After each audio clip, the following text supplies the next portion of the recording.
I'm a big fan of being honest, so I'm going to tell you what's right, what's wrong, what needs some attention. I'd rather you know all the facts than be surprised. Now, having said that, keep in mind, please, that this is a coach with almost 100,000 miles on it, and also about 13 years old almost. So there's going to be bumps and scrapes and whatever just from use. But I'll try to point out the major ones to you, and and we'll go from there. And any questions, feel free to ask. Starting at the back corner here, you're going to see previous owner. I didn't do this one. Right here in the back corner here, got a little cracked in. Nothing structural. That's just, that's just the plastic of the bumper. Excuse me, the rear cover here, over where the bumper would be. Walking up the side here, I'm going to go into a little more detail about the compartments later on. You're going to see right here, I did a repair. This was cracked the side, and it's hard to tell probably on video, so I'm going to try here. There's a little bit of a bulge here, a little piece right here, and a little bulge here. I happen to believe this was because the shower, which on the other side, leaked in between the tub and the wall. That place at home, in their home shower. The gentleman I bought this from was a large man, and he used this RV quite a bit.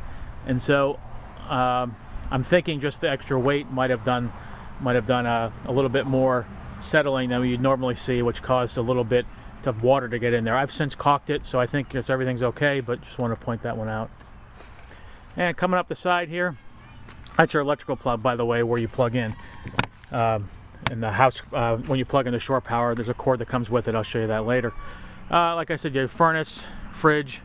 This refrigerator has an ice maker in it. I don't currently use it. The connection that goes in there leaks a little bit. You can see somebody tried some Teflon tape.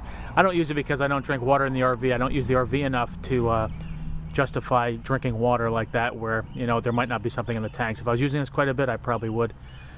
Coming up the side here, showed you, and when you look at the pictures, you're going to see it. This piece here, it looks like somebody did a repair. This cracked at one point. Looks like somebody did a repair with some duct tape, so there's some residue there. This just needs to be, I guess, epoxied from the back. Coming across the front, there is a bullseye here in the windshield. There's another small chip up there, and there is a crack on this side. This is not all one windshield that's split down the middle. There's a crack here that goes up to about here. That's been that way for over a year. Being that this is New Jersey and they no longer do safety inspections or anything, they just test you for emissions. Never going to be a deal in New Jersey. Obviously, check with your state. Okay, coming out the passenger side here, same sort of thing. Somebody did a little repair here with some caulking, and they get this piece to sit. I don't know if it's just a bad design by Winnebago or what. As I mentioned earlier, 454 7.4 liter Chevy motor with a 4-speed automatic trans. Talk a little bit more about that. Now you're going to see right here, and a scrape, and a little bit you're going to see down the side here. That one was me. That was a guardrail. When I first bought it, got a little too close to a guardrail and hit it a couple times. Nothing structurally, just all cosmetic, but I'll own up to that one. You see I have the awning out here. The awning goes probably about, I'd say, roughly a little about half or so the length of the coach. That actually will go up a little bit more if you'd like.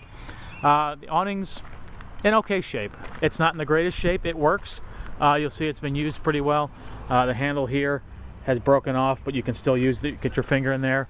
And I'm going to try to get underneath here and show you. Right there, you can see where I use some really sticky rubber membrane tape to fix it right there. But even underneath, it's a little worn, to be honest with you. You could use a good scrubbing. And there's some duct tape on this side here.